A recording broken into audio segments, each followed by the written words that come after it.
محمد صاحب التاج والمعراج والبراق والعلم، دافع البلاء والوباء والقهر والمرض والعلم. اسمه مكتوب مرفوع مشفوع منكوش في اللوح والقلم، سيد العرب والعجم. جسمه مقدس معطر مطهر منظر في البيت والحرم، شمس الضحى بدر الدجى سجلات للهدى كهف الورى مصباح الظلم، جميل الشيم شفيع الأمم صاحب الجود والكرم.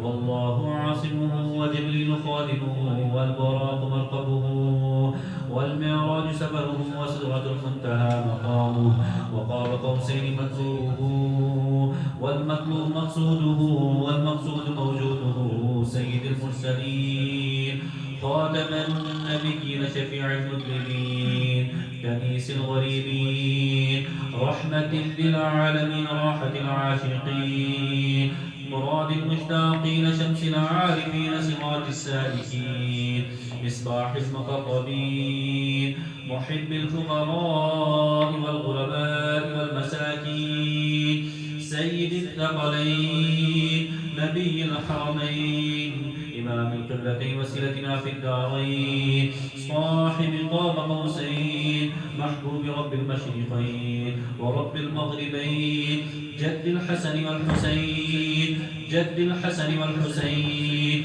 جد الحسن والحسين، مولانا مولى الثقلين، أبي القاسم محمد بن عبد الله، نور من نور الله.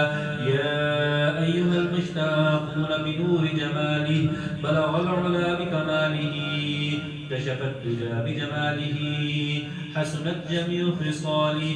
صلوا عليه وآله وأصحابه وسلموا تسليما.